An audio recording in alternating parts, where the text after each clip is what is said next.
Big D, what do you got? I don't know. It's called a sliding bevel. Oh, okay. What's a sliding bevel? Good question. Okay. Good setup, huh? It's one of the most useful tools in a shop. Okay. Okay.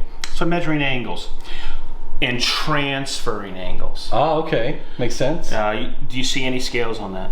No. So what you'll need is a reference chart or a reference angle gauge to find out the angle. But I use it more for transferring angles. Okay. You're going to see there's a variety of different ones I have here.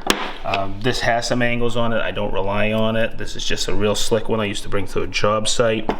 But this is my favorite one. Why is it your favorite? Another great question.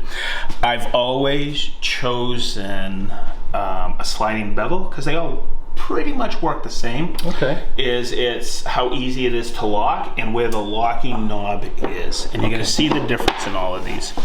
And this is my favorite. Yes, it's an old Stanley, number 18. My dad gave it to me.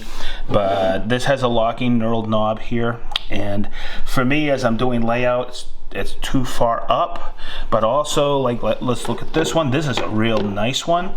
I would be willing to bet that this is somebody redid this, a craftsman, because he didn't like the way his locked. But this over the years has gotten in the way for me. Okay. And this one I think has a patent date of 1897, and I never liked this. And the reason I don't like these up top is because when I'm locking it, okay, and that's your blade that comes out, it's right here and it never gets in the way. It is wicked easy. It's just my go-to bevel.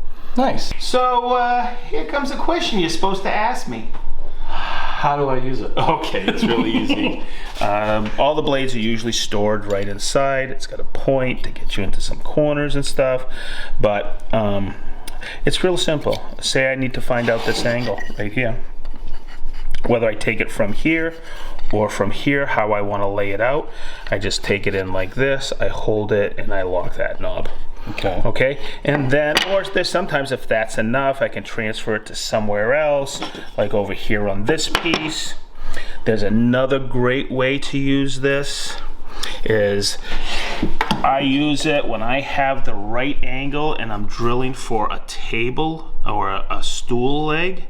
I just take it like this, and say I gotta drill a hole, I can actually use it as a sight as I'm drilling it.